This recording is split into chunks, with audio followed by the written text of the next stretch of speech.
5 months ago, we filmed a documentary in Tanzania about the activities of Jahl. A lot has happened since then, and I have to say, mostly very good things. Shortly after we released our documentary, an activist and journalist from Kazakhstan traveled to Tanzania, where she personally verified the testimonies of the witnesses we had spoken to, but she went even further.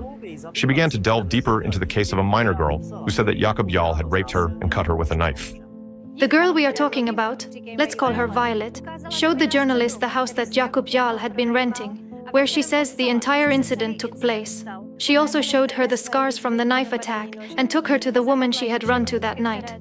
Another witness, Modest, who was present in the same house that night, also spoke about what happened.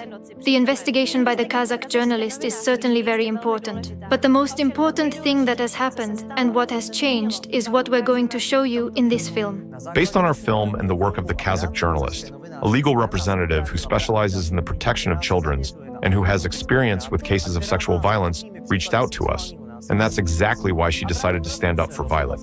But she didn't just stand up only for her. She stood up for all children who have ever become victims of similar abuse. And that's precisely why we are now in Tanzania, to find out the progress of the criminal complaint and what stage the investigation is at. Before we show you everything we've found out, we would like to thank all the people who, after the release of the first film, expressed the need to help the victims in Tanzania. It's proof that good people do exist. And yes, there are people like Jahl, his protectors, and fanatical fighters against cults. But fortunately, there are far more of those who have common sense and aren't indifferent to human suffering. And because people learned about Violet's story, her life is beginning to change. After years spent on the street, she finally has a chance to start a new chapter in her life. She has a new home. She's pursuing her dream and training to become a hairdresser. And above all, she has hope and a spark in her eyes. Do you know what's most absurd about the whole situation? While a lawyer in Tanzania is fighting for children's rights, journalists in the Czech Republic who are obsessed with anti-cult ideology completely ignored those same rights. Instead of listening to the witnesses, they started claiming that Jahl is an innocent victim of a smear campaign. And that's why what we are going to show you in this video is so important. First, we'll take you straight to the office of Violet's legal representative, who told us in an interview how the entire case is developing. In some of my initiatives to look after children, I came across a story about and the fact that she had been abused at the age of 13 by Jahl. I took it upon myself to look for her. I spoke to her. I spoke to the people around her, the people that came to her rescue when the incident occurred. So I planned to help her, which I'm already doing, to get to the police station so that she could make a statement and so that she could initiate an investigation against Jahl. As the impact of what happened to Violet, after everything that happened, she was in a very worse situation because even she didn't return back to the person who was taking care for her. She was like Mrs. Twisted.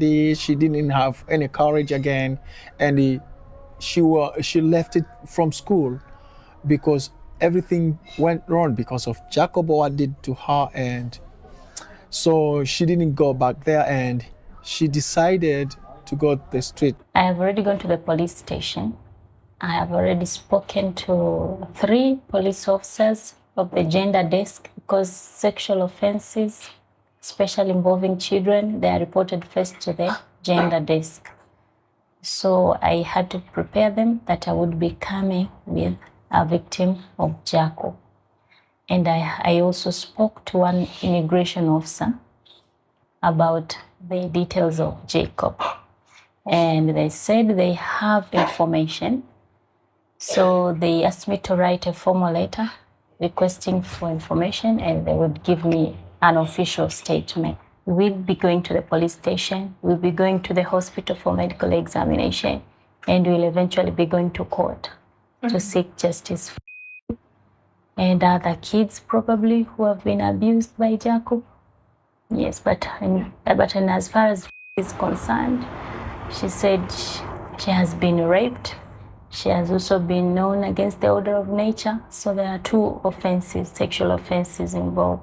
Did she describe to you Any details?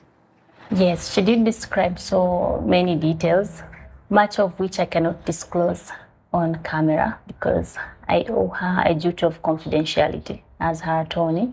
I can't disclose much, but she was able to even show me the scars that during the incident and after, she was also assaulted.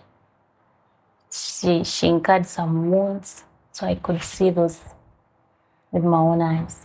This is the step that is going on, but also, as I told you, now she's happy, and she was very happy to get this assistance. Now she's having like a new chapter of his life and another hope, because she's having a place that he can stay and going again to get other skills like hairdresser. And she was happy, like, this is a dream now. I'm going to be, maybe in the future, I'm going to have my own salon and just proceeding with my life. She never sleep in the street anymore. So I'm happy that she find a place to call home. And also, we are going to the court. So her right will be, she will get her right, of course. So I'm super happy. Also, I just became a daddy 2 months ago. And thank you for all people who support, because also I have a daughter, so I have to stand for the children's rights. So I will stand for it. And thank you for everyone who involved with this. In fact, I was discussing the matter with a good friend of mine, a lawyer friend. Her name is Judith. She said, we were both thinking, and she said, what you guys are doing is great. But for instance, just taking or collecting all the victims and finding them, let's say, giving them a voice, let's say, helping them meet a lawyer. We think that it should not end there, because most of these children have no guardians, they have no parents.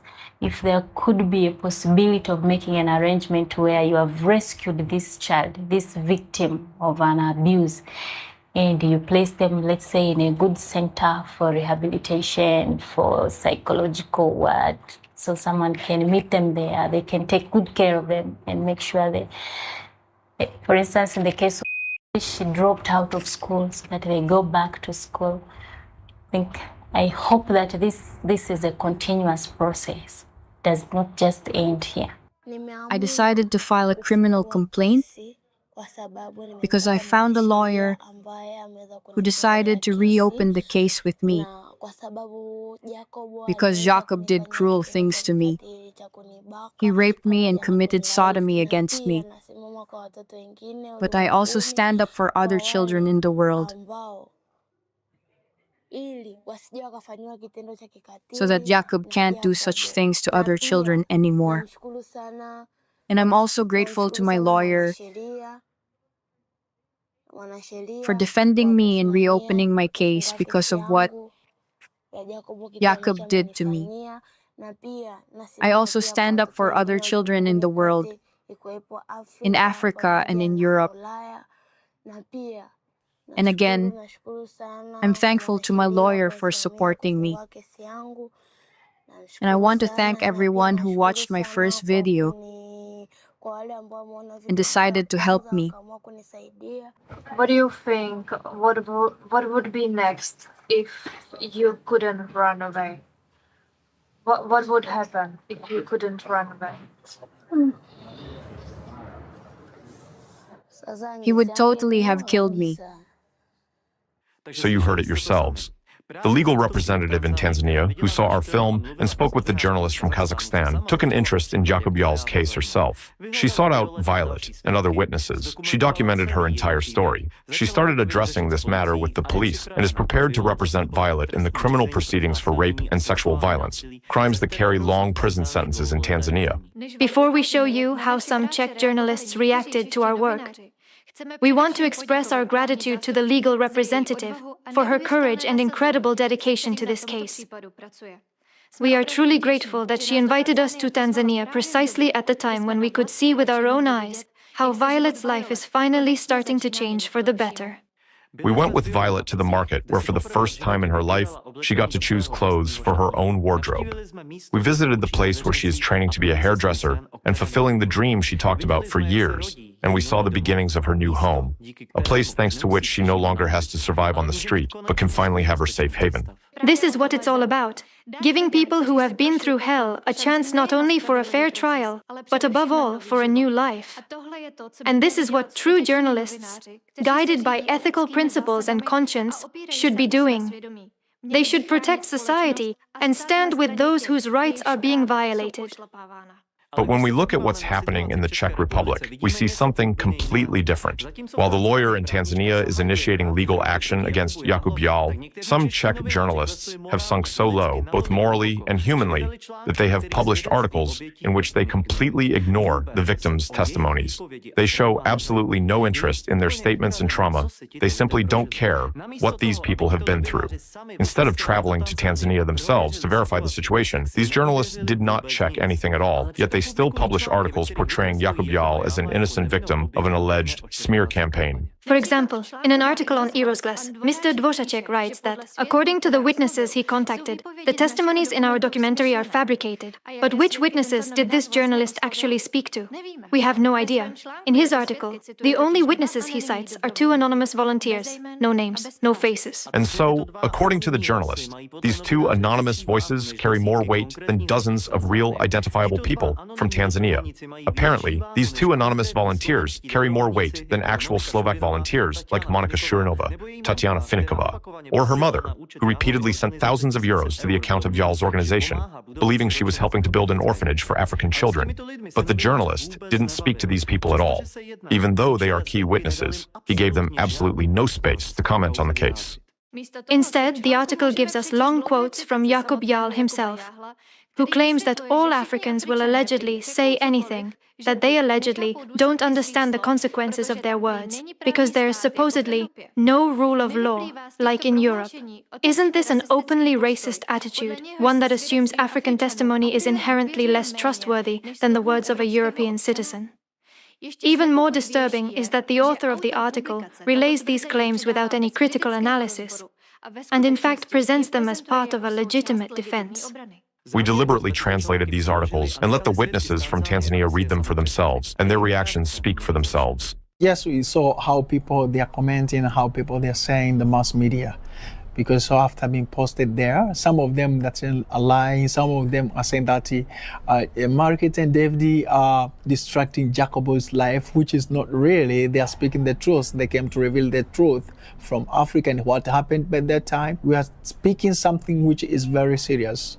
And it is something that is very painful for any parent who is having kids and having even the youth, is that he planned them to have a better future. This is very painful because what he did here and what we are witnessing, it is true. No one paid here for being given money so that he can speak. Of course, for example, what I'm saying and why also I'm standing to speak this is because also I was the part.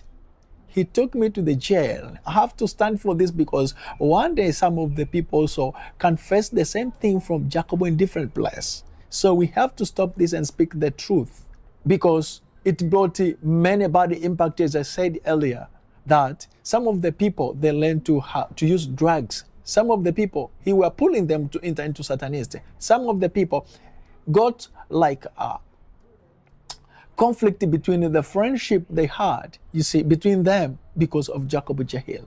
Because he used to buy this one to this one, so to get access and to proceed in other stages of what he wanted to do here in Tanzania. So you have to be very careful. And I'm really very serious in this one to remind you, please, you have to work for this one. We are not lying, we are saying the truth.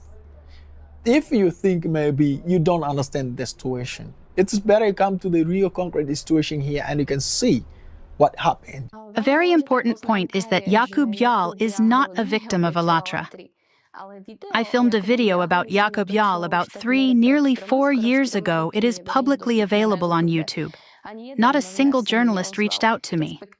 Actually, I contacted a lot of journalists, including those from well-known websites like Seznam, DVTV. I contacted them all. I have all the documents, not a single one responded to me. But suddenly, once the case with Alatra started, everyone is now defending Jakub Jahl as if he's the victim. I'm grateful. I really have to thank Marketa and David for taking this on, for digging into it themselves, for sacrificing their own time and money just to travel to Africa and find out the truth. So no, it was not Alatra, but I who was the first one to bring it up. How would you comment it? Yeah, I just say this is a reality, and what Jacobo did is quite true, and this is not like we are acting. This is really, the guys been here to Africa, they pay us zero. So just because we don't like what Jacobo did, then we speak it our truth, because he just did bad to our little brother, our young sister. So we just want everyone in the world to see how bad Jacobo did to do bad thing for the children. We have a paper here. We sign, so 100% is true, and we speak what we saw, and nothing else. I contacted them myself.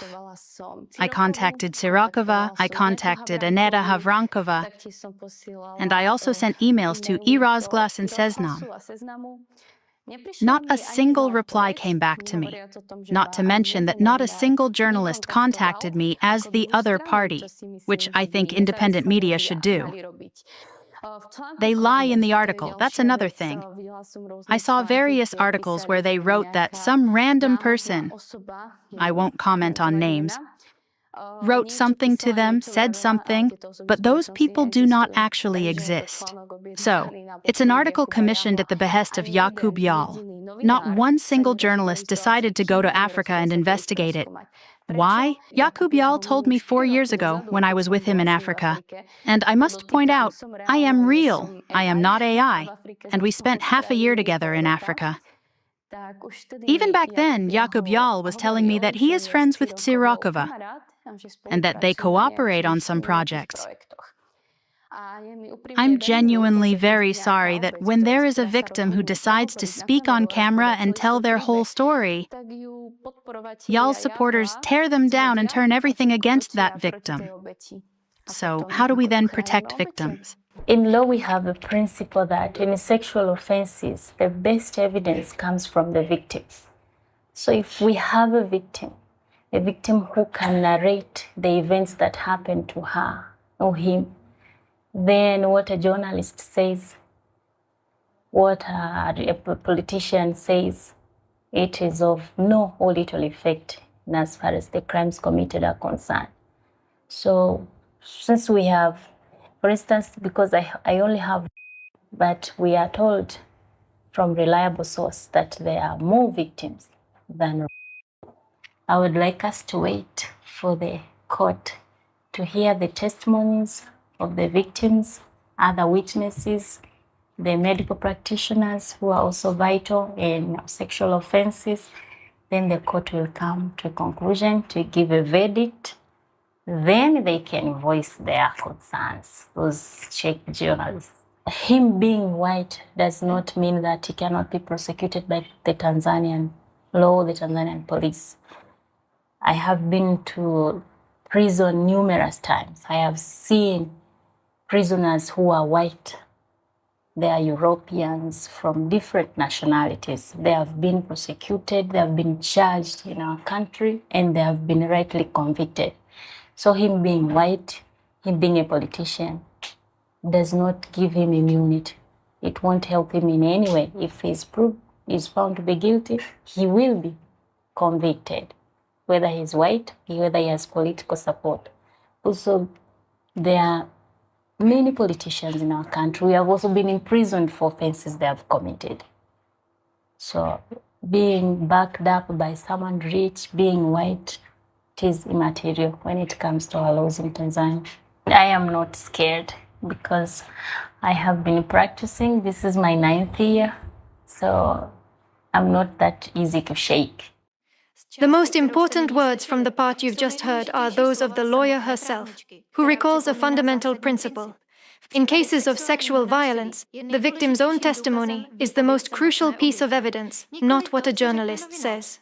That's why it is incomprehensible to us that journalists make no effort to contact these people and hear their story face to face. Let's look even closer at how profound the manipulation is that some Czech journalists have committed in articles about this case. The very worst part is the difference in how the journalists treat Jakub Jahl and how they treat the witnesses and victims from Tanzania. Jahl is described in the articles as a YouTuber who just films videos, as a prestigious university student. At the same time, he is portrayed with full compassion as a victim who suffers from panic attacks and faces anonymous threats due to the accusations. On the other hand, what do the journalists write about the people in Tanzania? They are only alleged witnesses and alleged victims. Their direct speech is not quoted at all. Even though they testify in great detail in the documentary, their names or faces are not shown at all, even though they appear in the documentary. In the articles of these journalists, it looks as if Tanzanians are not even people who have any rights, as if the trauma they have experienced is not important at all, as if their voices have absolutely no right to be heard. When you see this kind of argumentation in the articles, tell me, doesn't it occur to you that this is a form of racism? Because the entire narrative of such articles is built on a single premise. The word of a white European from a prestigious university automatically carries more weight than the voices of dozens of Africans and their children. Furthermore, the very headline screams, "A cult wants to destroy a Czech man. The state cannot protect him." Do you see the logic? According to the journalists, sufferings of a Czech student is literally a national tragedy. But what about the sufferings of people in Tanzania? This is a question that, by all accounts, does not trouble those journalists at all. Instead of seriously investigating accusations of pedophilia and sexual violence, which are among the most serious crimes in any legal system, they chose the path of ignorance, silencing, and ridicule. Now, imagine you are in Violet's shoes.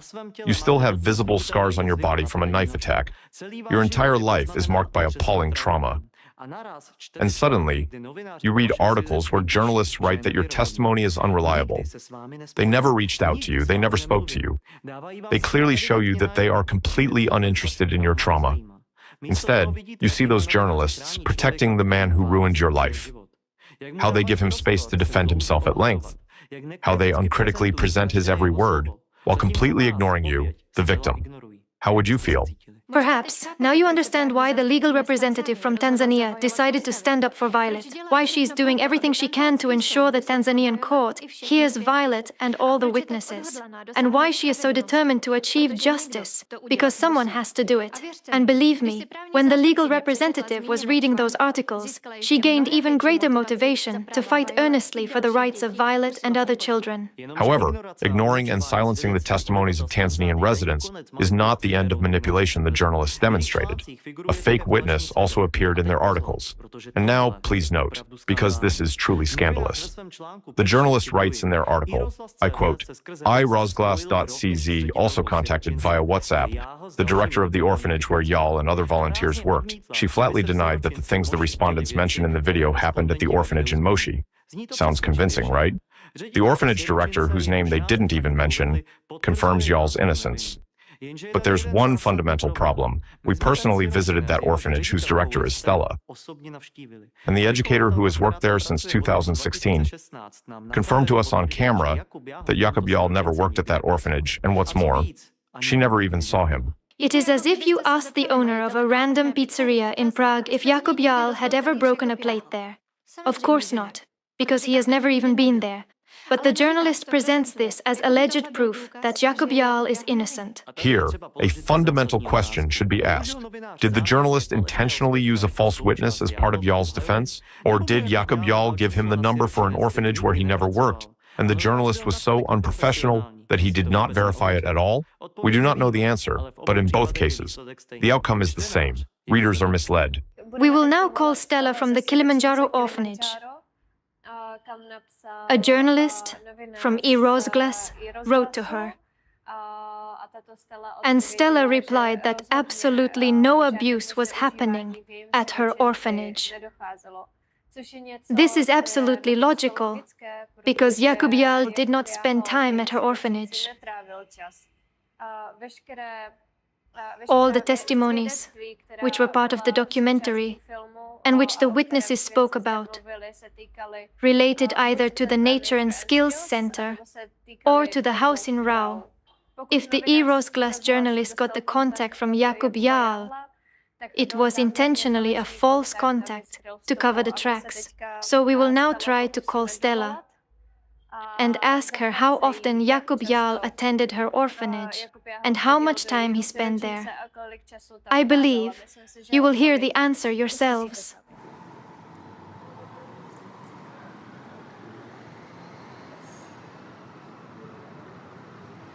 Asante kwa kuchagua Vodacom. Namba unayoipigia haipatikani kwa sasa. Tafadhali jaribu tena baadaye. Thank you for choosing Vodacom. The number you're calling is currently not reachable. Please try again later. Not available. Unfortunately, we did not manage to reach the orphanage director by phone, but on the very same day, we met with her employee and asked her about the situation. Yeah, I am there at the Kilimanjaro orphanage since 2016 until now. My name is Sia. Can you please say who is your boss and who opened the orphanage? My boss at there is Madam Stella. Yeah, she's there with us. Do you know how she didn't answer our phone? I don't know, but she's got a funeral few days ago, so I think she's confused.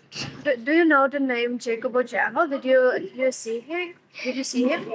I don't know him, and I'm not sure if I already met with him, so I can't, and I can't explain about him for anything because I don't know him. Do you know if he helped somehow? Maybe did Stella mention his name sometime? No, but maybe if he's communicating with Stella, but for me, I can't say anything. And do you remember any of his friends? Because he today told us that he used to send his friend Martin or maybe others to bring some stuff for Juma and Arjun. Yes, I remember them, Martin. Martin. Yes. And how many times he was there? I don't know. But do you remember him? Yes, I remember. You've heard it yourselves. The educatrice, who has worked at the orphanage since 2016, doesn't know Jakub Jahl at all. And Jakub doesn't even have any video on his Africa-related channel showing him spending time at the Kilimanjaro Children and Youth Center.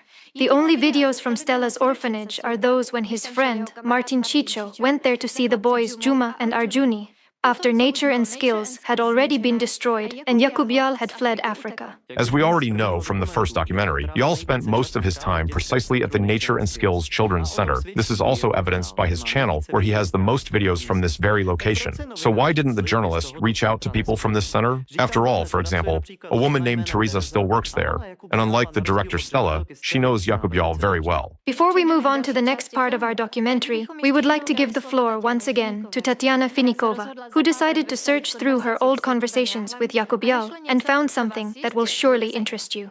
When I saw Jakub Jahl's reaction to this documentary and the reactions of various people and also journalists, I decided to look for some screenshots, videos, and photos. So, on February 14th, immigration police took us. Immigration swooped in. There were 4 armed people who started banging on our gate. We had to open it. As we were scared, Miroslav Katunsky was hiding. He managed to hide. But they took me, Jakub Jahl, and Martin Chicho. They forced us to get into a car without documents and drove us to the immigration office. It was only at the immigration office that I found out why they had actually locked us up. They took me aside and started interrogating me about whether I knew that Jakub Jahl and Martin Chicho were carrying out illegal activities in Tanzania. promoting Satanism and homosexuality, and whether I knew anything about them abusing children. They also asked me questions about whether I could confirm if it was actually true, and so on. Next, we can look at proof that we were indeed there, and that it's not some AI. Here you go. Martin Chicho posted photos, as you can see.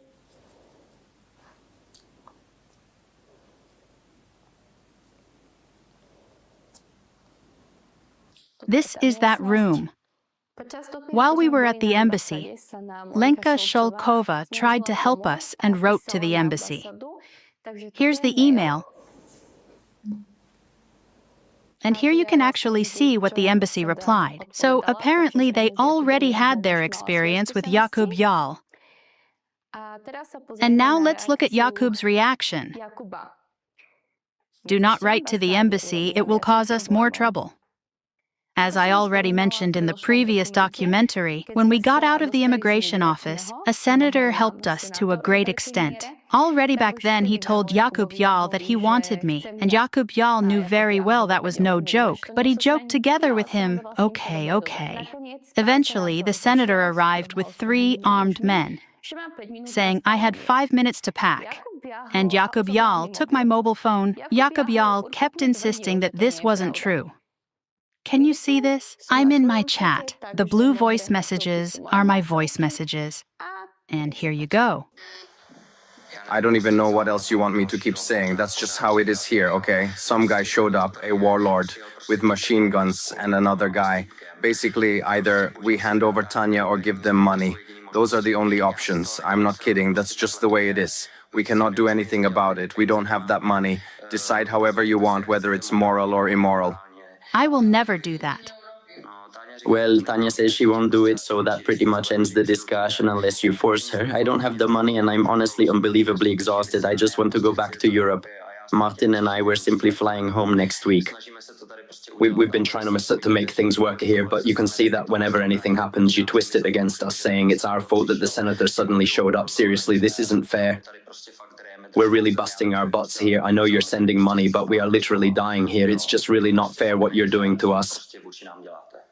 Unfortunately, I did not record the calls, but I can say with a clear conscience that even back then he was threatening my mom. Just like my mom mentioned in the previous documentary, it was either she sends the money or he would simply sell me. The voice message is only proof of that. I note that in the voice message, he already softened his tone a little bit. Here's also proof of that. You can see right after that voice message, Monica writes to him here, telling Kubo to consider how he talks to us. Now I'm opening the chat with Jakub Jahl. His account was deleted, so the photo isn't showing. But you can clearly see that this is a real chat between me and him. Jakub Jahl stated that he never held the bank card. Here we can look at that. We see that Jakub Jahl didn't spend time with the children at all. Many times I wrote to him asking, "Where are you? Come here." Instead of being with me, he would call me and tell me to come get the money. So I think this is already the main proof that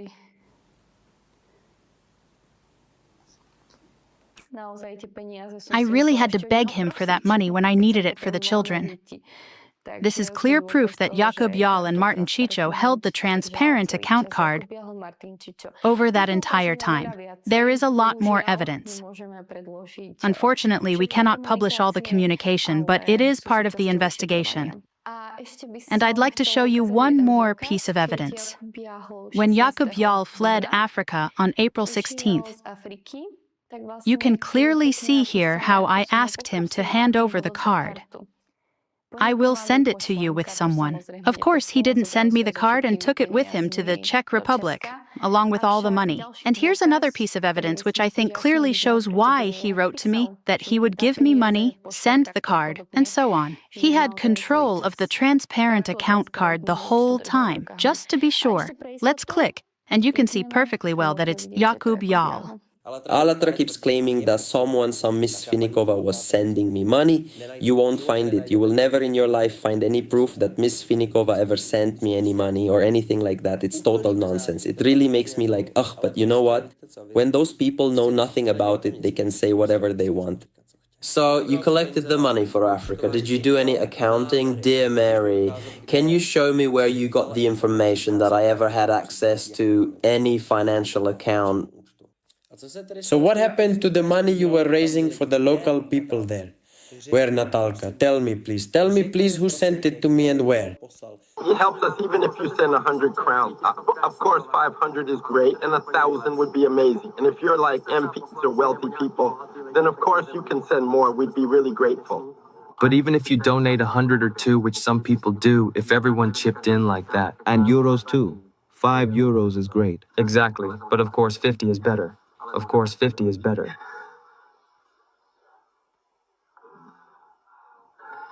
I'm looking forward to the volunteers. It means more progress, it means more work, more money, more money.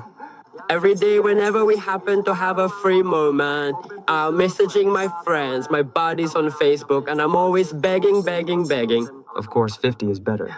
And 1,000 would be amazing. Tell me, please, who sent it to me and where? I want to also ask you the following.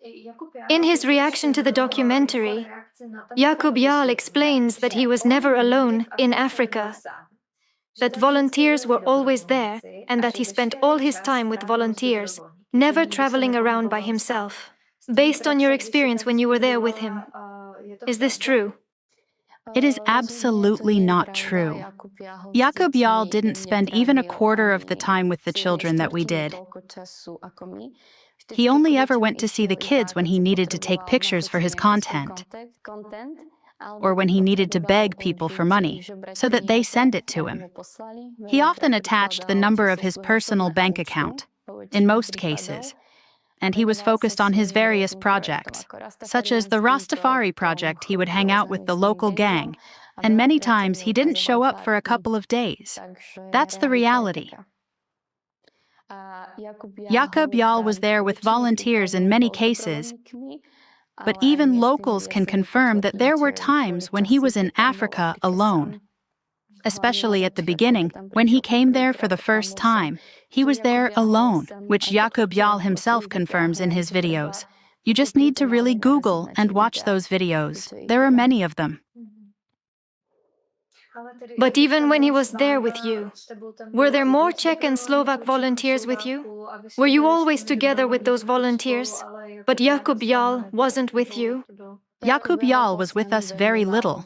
He usually took off and left for the whole day somewhere.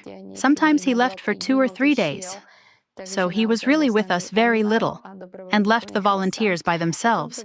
He even left his childhood friend there, and fled Africa, while she remained there alone with us. We know that representatives of the pirate party were in Tanzania with Jahl Jahl.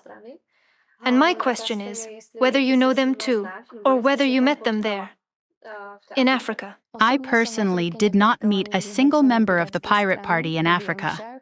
However, I know from locals, and also from photos on various social networks, that Antonín Šejbal, who is a representative of the pirate party, was there with him. I also know from locals that he went together with Jahl Jahl very often to the local gang and smoked weed together there on a daily basis. I also know about Jahl NEVER, who wasn't there personally, as far as I know, but he was a great supporter of Jahl and sent him a lot of money. The pirate party very actively supported Jahl Jahl. I myself visited their Brno branch to pick up t-shirts as promotional material, which they sent to Tanzania. There are photos of locals wearing them. Little kids were even forced to draw pirate symbols on paper, and those posters were subsequently brought to the pirate party in the Czech Republic.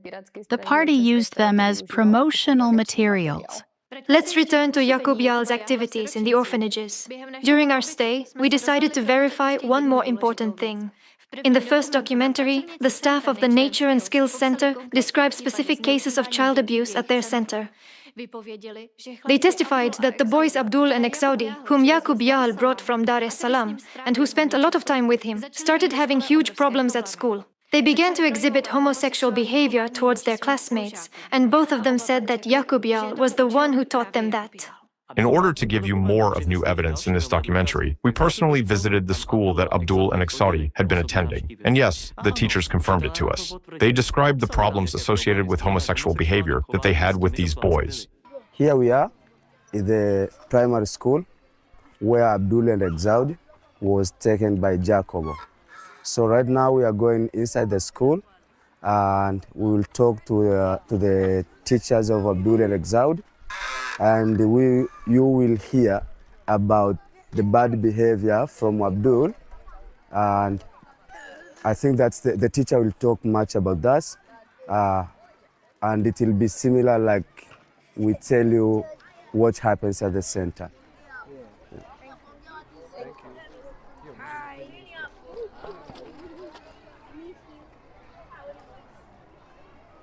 Yes, the teacher, they call us, because by that time, Jacobo, he was not around here in Tanzania. So all the problem, teachers, they used to call us. Yes. But also, because you want to take an interview, yes, to see if they will agree on that or not, because we didn't prepare them. Yes. Okay.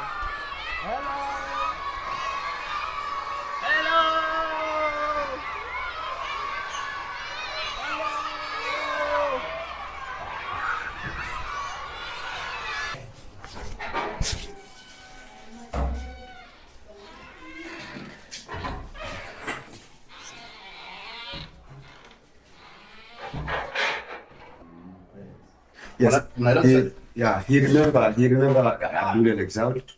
It's about 4 years ago, but he remember him. We are coming out from Exaudi and Abdul's school. We talked to the teacher, and they agree that Abdul was doing those bad things, but they are not ready to talk to the camera because this is the government school and they need an authority from our government. Without that, they can't talk on the camera or they can't talk as a voice. Even though we couldn't film the interview with the teachers directly on camera because, according to Tanzanian law, public employees cannot appear on camera, we have confirmation by them Czech journalists can speak to those teachers themselves and then write an article.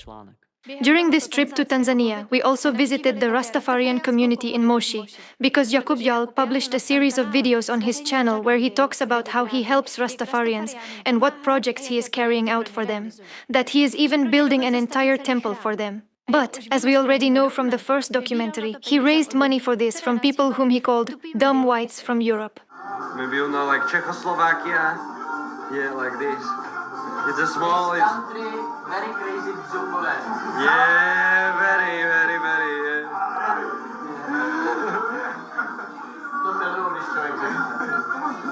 Very crazy. It is like this.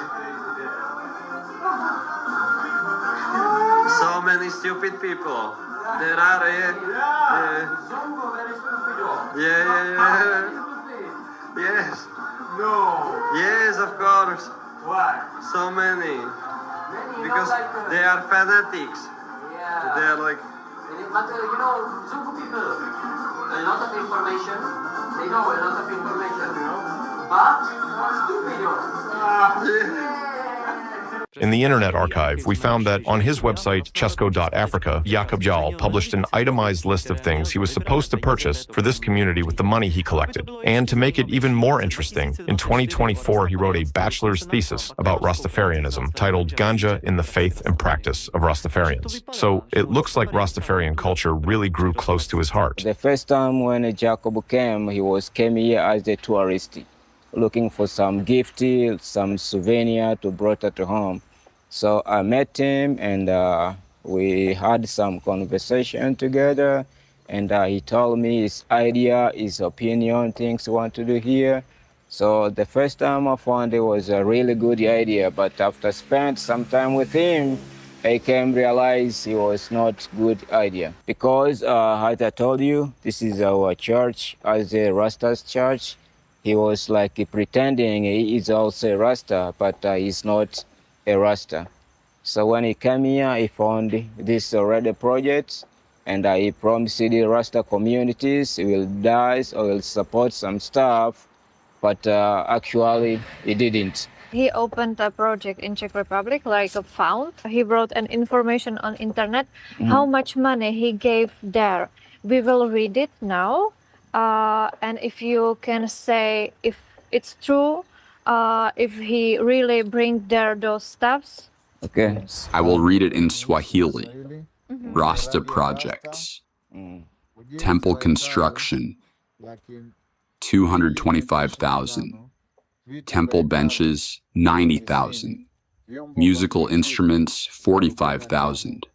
Pan-African school. Foundation plus roof, 250,000. Administrative fee, 150,000. 400,000. Copying of Rasta books, 45,000. Translation of Rasta books, 30,000. Transportation, 120,000. Meditation community mats, 70,000. Transportation, 20,000.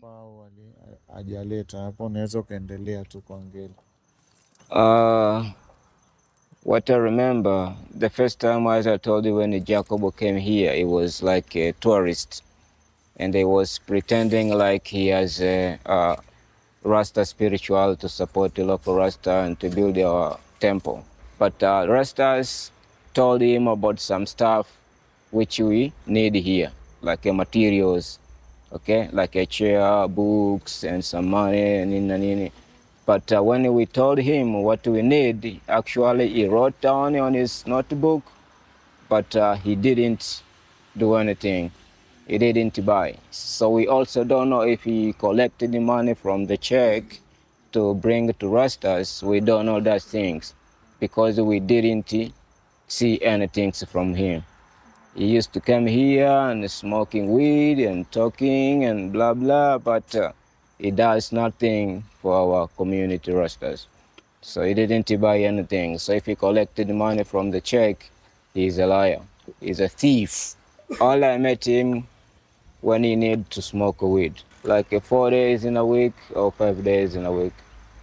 Like only 2 days he can miss in a week, but only from Monday to Friday he come here to smoke weed. He also changed the place because he never do nothing about his promises. He promises can support Rasta build a church, but he write down what we need, like all the material and stuff, but we end up seeing nothing from him. Sometimes we do some like this kind of show. We will organize some event. Actually, it was an event. I call some of my friends. I have some friends, they work in a radio station here in Moshi Town. I call my friends, we meet with Mbuyu, then we sit down together, we organize the event. So when the day of event reached, we all go there and the music was playing there. Mbuyu was drinking beer and this other friend, I know him by the name of Mwana Malundi. So they were drinking, but after the show ended, it didn't end well actually. Middle of the night, Mbuyu started to fight with me, like he was telling me like they're gonna come, a lot of people here, like we're gonna make money. He was expecting to make a lot of money there, so it didn't end well. So we fight with him, like, no, I'm gonna take you to police and stuff. Start to find a fight with this other radio presenter. Don't talk to me, I'm going to police. I said, no, you can't take me to the police because I didn't fight with you. We were having a plan, event plan. That was a plan, so we can bring communities together and trying to tell them what you can do, teach them about Rastas, not like making a lot of money. And I leave him alone. I didn't be close with him from there. But one of my friends, he also came to me and told me that he was arrested by Mbuyu. I asked him why. He said, Mbuyu took me there to police. Why? He said, he forced me to have sex with him. And I didn't want to do that. So he ended up paying police and they locked me up. I told him, sorry, I just know Mbu is not a good person. Once I start to investigate his page and like from Facebook, Instagram, I saw some other Satanist stuff and this gay and lesbian. I just tell other of my friends and some other artists and rastas that this guy is a bad guy. He's not good guy for us. He's a Satan. How would you describe his behavior? His behavior, according to the local children, some other children spoke crazy about him. He said sometimes he was abusing children in a wrong way, like giving children the weed or cigarettes or alcohol for the little children. It's not something good. And also was pretending like he cared children or he loved children, but in a wrong way. He was like doing some other things, like teaching them how to be lesbian, how to be a gay, practicing those activities with the children. I can tell anything straight to his face. I can talk to him like this, and I can even slap his face for what he was doing, and he was not right. The words of the people whom Jakob Jahl wrote his bachelor's thesis about can be summarized like this: liar, thief, Satan. Even the Rastafarian community, people we assumed might be Jahl's friends, hasn't found a single good word for him. They too confirmed what we had already understood when filming our first documentary. Do you remember the single mother who lived in a clay house and took care of her children? Jakob Jahl came to her, promised money, took photos of her children with banners saying, "Thank you for your support," and then they never saw him again. And the Rastafarians only confirmed to us with their testimony that this scenario was repeated over and over again. He promised something everywhere, filmed videos everywhere, raised money for everyone, but then he simply disappeared, went somewhere else, and gave nothing to anyone. Now we will show you something that may surprise you. We decided to call Jakob Jahl directly from Tanzania, and together with some of the witnesses from the first documentary and the Rastafarians whom you've just heard. We are currently in the presence of witnesses who testified that Jakob Jahl committed sexual and physical violence against them, and children, allegedly injecting children with unknown substances. In journalism, space is also given to the other party to express their stance. So now, together, in the presence of the witnesses, we will call Jakob Jahl and give him an opportunity to talk to these people, ask them questions, or tell them anything. Let's do it.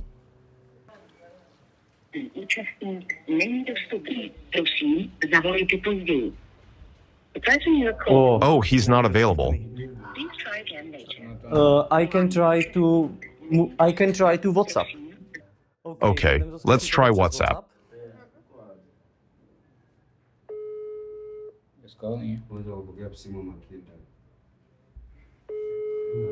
It's ringing.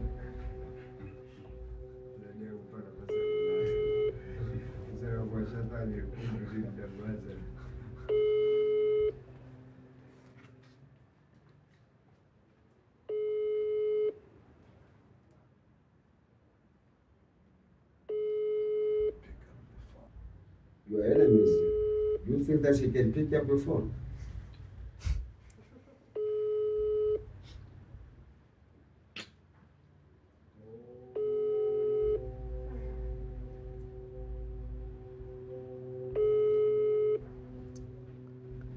Will we also try the other number? Yes. We have second number, so maybe we can try this. Volaný je momentálně nedostupný.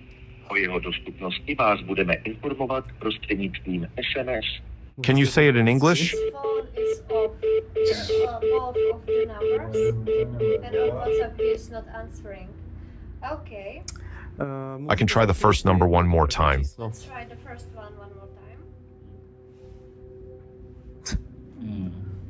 Účastník není dostupný. Prosím, zavolejte později. The person you are calling is not available at the moment. Please try again later.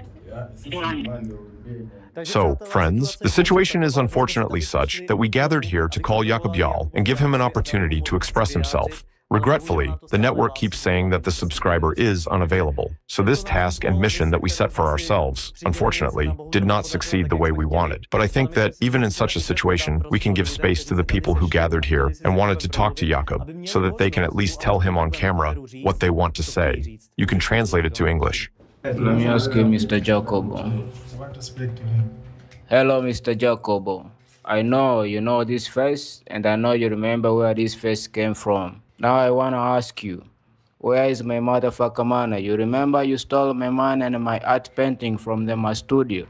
Hey, Jacob, this is Modest, and this is reality. It's not Hollywood, it's not AI. It's Modest is speaking. So, Jacobo, you know, you did a lot of bad things to our children here in Moshi. So I'm just standing right here in front of the camera, and I know you're gonna see this video. So I have few questions I want to ask you. You just abuse our children, and you run away, and you give us like many promise. You didn't do it. So we stand until these children and I, as a victim, we can get our right. So Jacobo, wherever you are and wherever you hear this voice, I want to tell you the thing you've been did to me or to us is not good.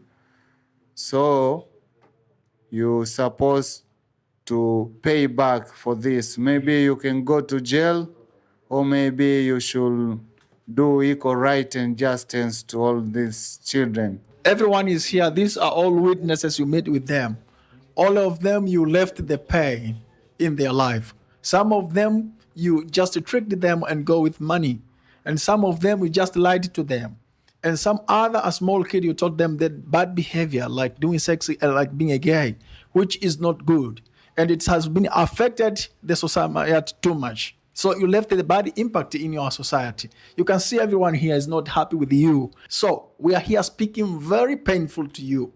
Brother, you have to pay it. And we will really do currently here, working hard for this so that you'll be returned back here and pay for it. Or otherwise, you'll be responsible wherever you are in Lego by using the laws according to your country or our country.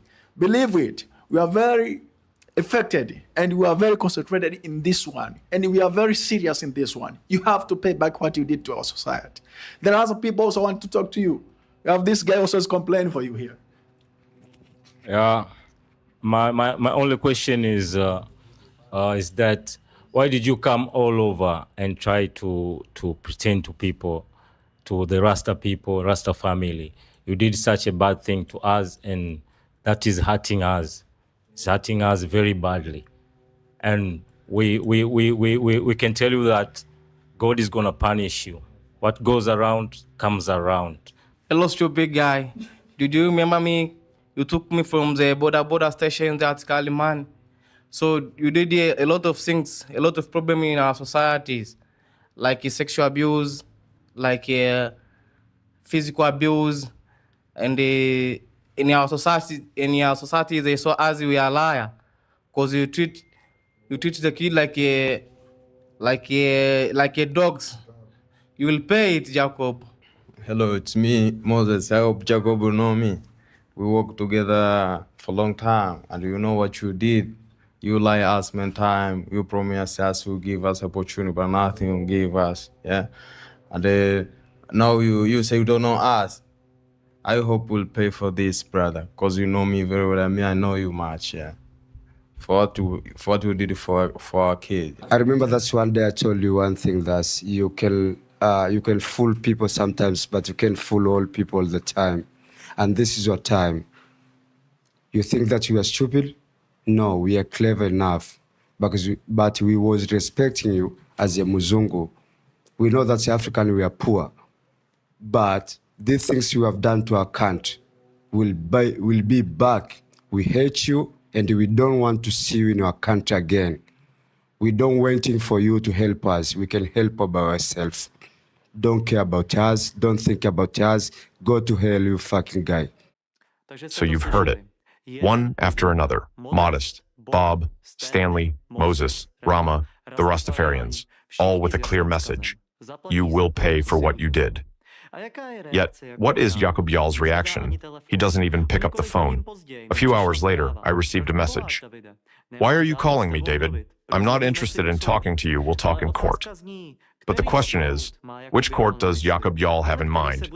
The one that will take place in Tanzania for the crimes he committed against little children and adults, according to witnesses' testimonies, including sexual violence against minors, or the one where Jakub Jahl is trying to silence me by suing me for defamation?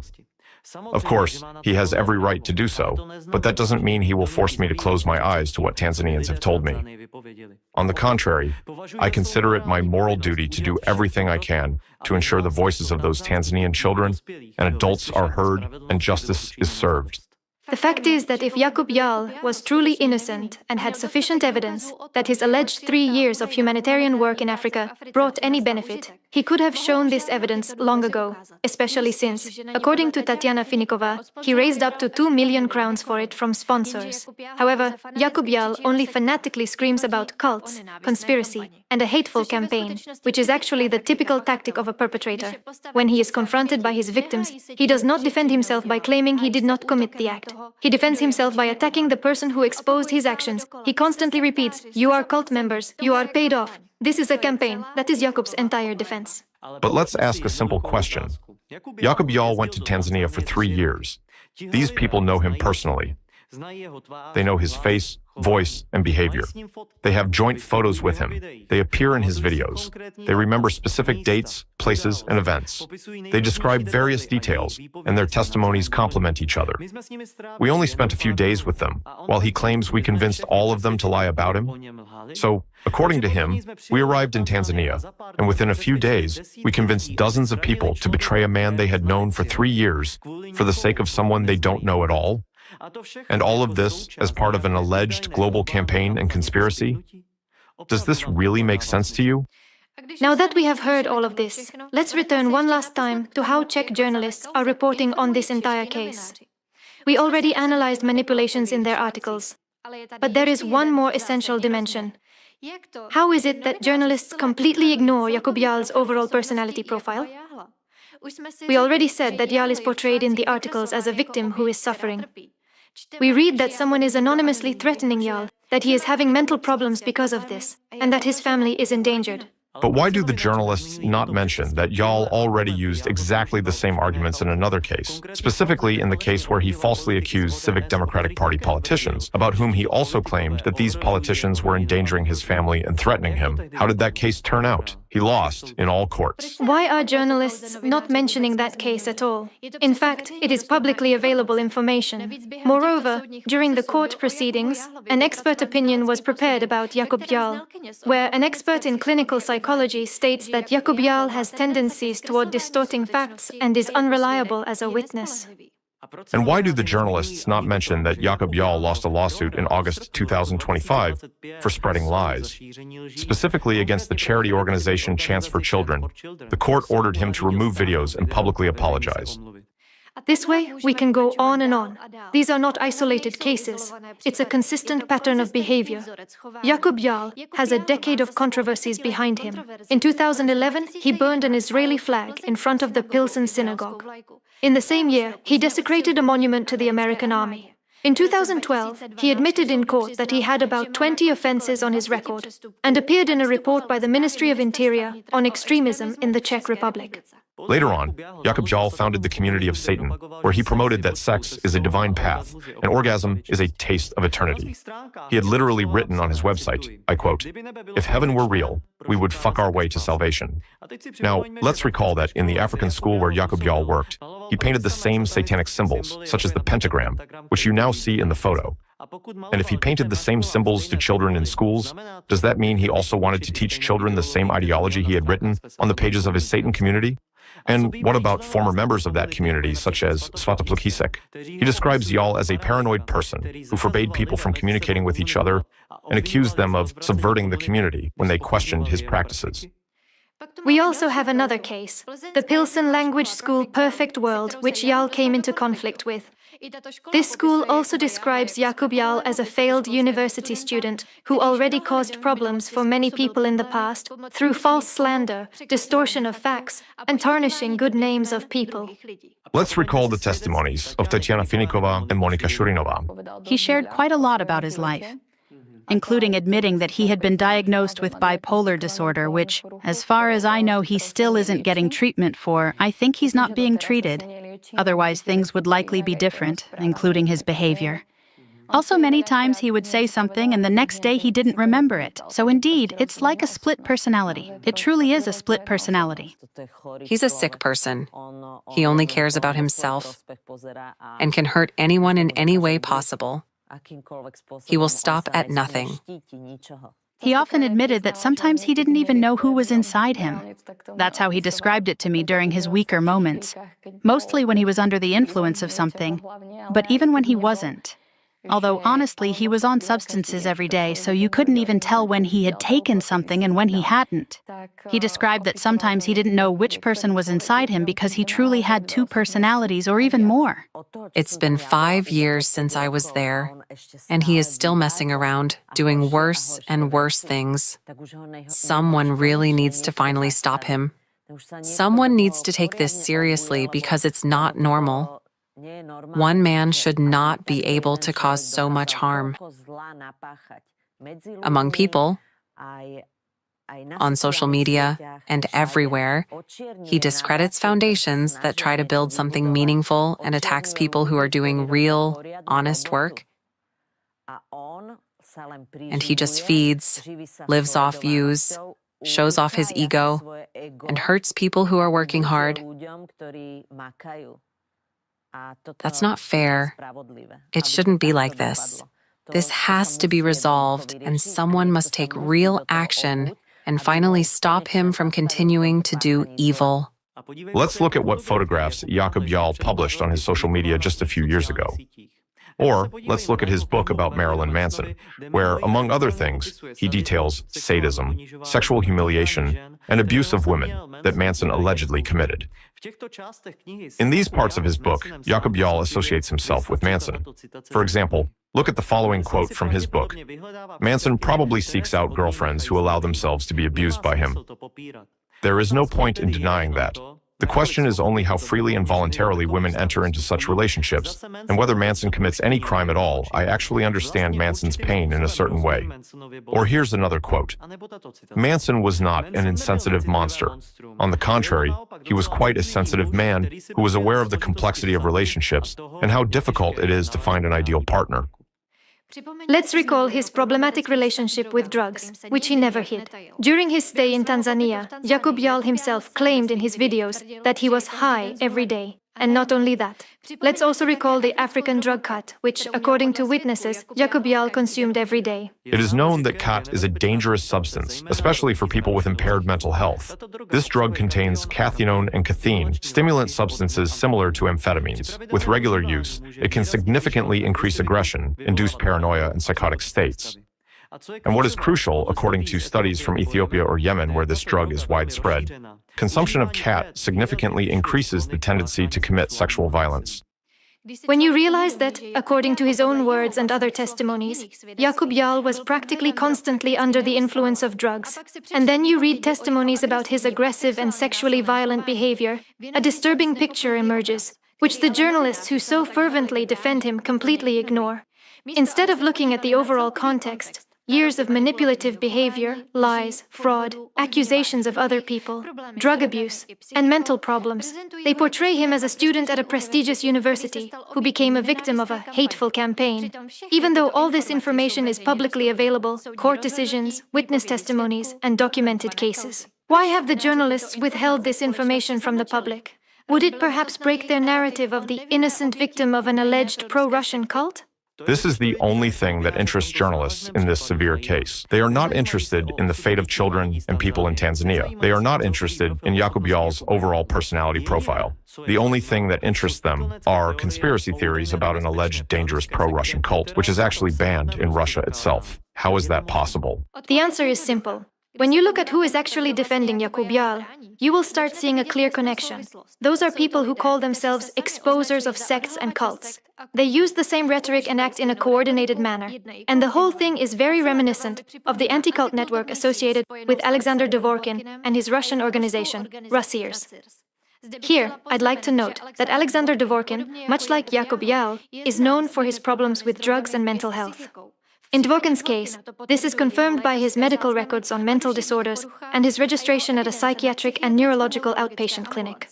The structure that Dvorkin started building 30 years ago is closely connected to the Russian Orthodox Church and, according to many indications, is controlled by the FSB. For decades, its activity has been accompanied by organized campaigns against innocent people based on falsified evidence devised by members of this network themselves. And what is the worst part?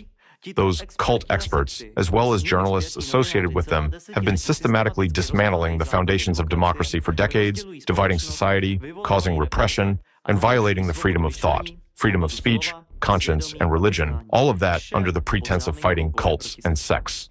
Today, we observe how these Russian methods are being exported to Europe and across the entire world, and we see how they are being used in Jakub Jahl's defense.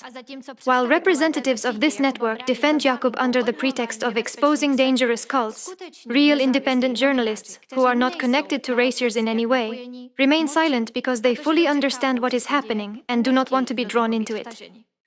After all, this case is now being discussed at a high level in the US Congress. It was there that evidence was presented confirming the existence of a coordinated network, which operates according to the same schemes as in the case of Jakub Jahl, and which hides behind slogans and arguments about fighting cults and sects. Now, we will give you the last, very important piece of information. On the last day of our stay in Tanzania, we met with Violet's legal representative. What she told us about the further development of the entire case is the reason why we filmed this documentary. Because while in the Czech Republic, people are writing about a campaign in Tanzania, as we have already said in this documentary, real legal proceedings are underway, proceedings that should lead to justice for Violet and a number of other victims. So I would like to ask you if you can comment news in the case with Violet. Last Friday, we went to the police station so that she could give her official statement. So we were assigned an investigator, and we are supposed to go back today so she can complete the rest of her statement. Then after today, hopefully after today's statement, we'll be given the PF3 form to go to the hospital for medical examination. We heard that you decided to open fundraising also for other kids. If it's true, can you please comment it? Okay, I had the opportunity to view the two films. The previous one that was shot by you, by the two of you, and the other one by the other journalists.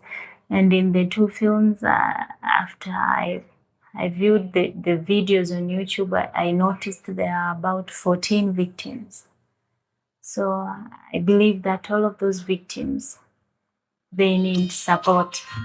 So I believe that all those victims do need support. They need legal assistance so that they could get justice for what has been done to them. And since what has been done to them is so bad, most of them, I think, they have psychological issues. They need psychological help, counseling, so that they can be able to go back to society. They need reintegration back to the society. And as much as I would like to help them all, I cannot do it by myself. I think I need support. I think I need to use, maybe to find some other lawyers who can help me, because we can do that. I've been doing a lot of cases pro bono. It's not news.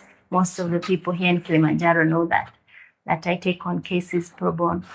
But 14 victims is too much, and most of them are children, and most of them live in rural areas. Even the transportation to go there requires funds.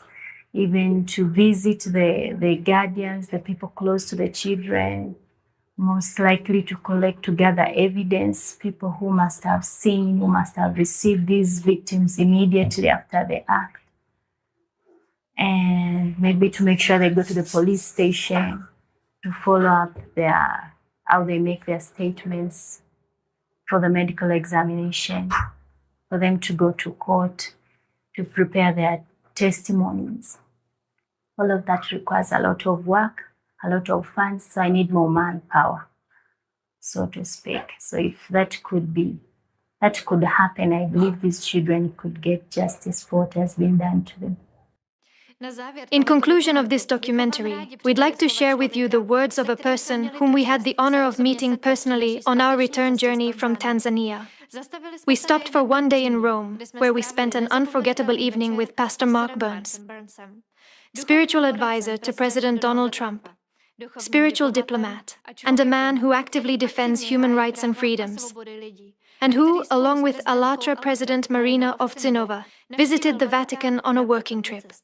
We had several hours of discussion with Mr. Burns about peace, protection of human rights, and the rights of children in Africa. Mr. Burns confirmed to us that he is following the entire case of Jahl Jahl. And not only that, he told us he is willing to help as much as possible to attain justice, because this is not just the story of a group of children in Tanzania who suffered due to the actions of a white man from Europe.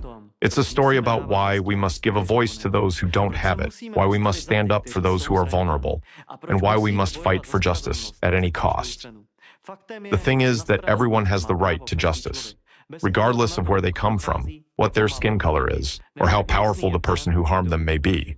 So those children who may watch this know that there are people who do care, people who will fight, people who will get talked about negatively in the media and do not care. They will not go hiding under a rock. They will just get a microphone and they will talk louder. They will scream louder. They will chase down every demon that comes from the gates of hell. And to know that as long as there's people like the volunteers of Alatra, then there's a chance that peace can come to them because somebody cares for them. That's one of the first questions that was asked to me when I interviewed with Alatra and I discovered who you all were. And your interview just blew up all over the world. More than CNN, more than Fox News, more than MSNBC. Every person in the world should have an advocate. Wow. A person like Alatra that will fight for them, that young girl that's in Tanzania that I'm told now is doing better now. She's, because of you all and others that have supported her, she's now learning how to do hair. She's gonna launch her own business because of you all. She didn't kill herself.